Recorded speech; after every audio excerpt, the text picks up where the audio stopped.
एक छोटी सी गांव थी जिसका नाम था प्यारा गांव। इस गांव में सब लोग मिलजुल कर रहते थे और एक दूसरे की मदद करते थे। गांव में एक लड़का था जिसका नाम था राजू। राजू बहुत स्मार्ट और एक्टिव लड़का था, पर उसमें एक कमी थी। वो कभी किसी की बात को ध्यान से नहीं सुनता था। एक दिन गांव में एक बुढ़िया माँ आई जिनका नाम सावित्री था। सावित्री माँ सबको कहानियां सुनती थी और सबसे कुछ ना कुछ सीखती थी। गांव के सब बच्चे उनके आसपास बैठते और उनकी कहानियां सुनते। राजू भी वहां गया, पर जैसे ही कहानी शुरू हुई, राजू का ध्यान कहीं और चला गया। सावित्री माँ ने नोटिस किया कि राजू ध्यान नहीं दे रहा है। उन्होंने एक प्लान बनाया। उन्होंने कहा, कल मैं एक ऐसी कहानी सुनाऊंगी जिसमें एक छुपी हुई जादुई ताकत है।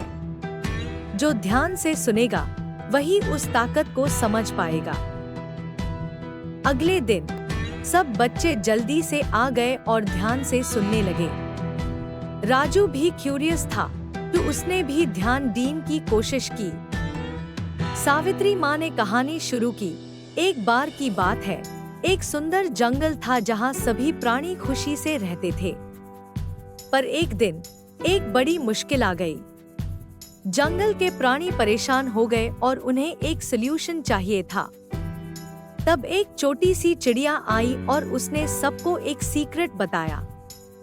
वो सीक्रेट था, अगर सब मिलकर काम करें और ध्यान से एक दूसरे की बात सुनेंगे तो कोई भी मुश्किल आसान हो जाएगी।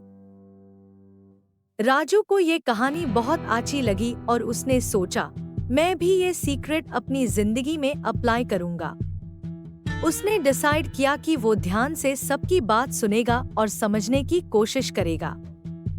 धीरे धीरे राजू ने अपनी आदत बदल ली। उसने स्कूल में भी अच्छे मार्क्स लाना शुरू कर दिया और सब लोग उससे खुश रहने लगे। एक दिन गांव में एक बड़ा मेला लगने वाला था। सब लोग प्लानिंग कर रहे थे कि कैसे मेला को सक्सेसफुल बनाया जाए। राजू ने सबकी बात ध्यान से सुनी और अपने आइडियाज दिए। उसके आइडियाज सबको पसंद आए और मेला बहुत हाई सक्सेसफुल रहा। सब लोग राजू की तारीफ करने लगे। सावित्री माँ ने राजू को बुलाया और कहा, देखा राजू, जब हम ध्यान से सुनते हैं और मिलकर काम करते हैं तो सब मुश्किलें आसान हो जाती है। राजू ने मुस्कुराते हुए कहा, हाँ सावित्री माँ, आपकी कहानी ने मेरी जिंदगी बदल दी। और इस तरह राजू ने एक बड़ी सीख ली कि ध्यान से सुनना और मिलजुल कर काम करना कितना जरूरी है। गांव के सब लोग खुश थे और राजू भी एक अच्छा इंसान बन गया। मोरल ऑफ द स्टोरी, ध्यान से सुनना और मिलजुल कर काम करना हमेशा सफलता की कुंजी है।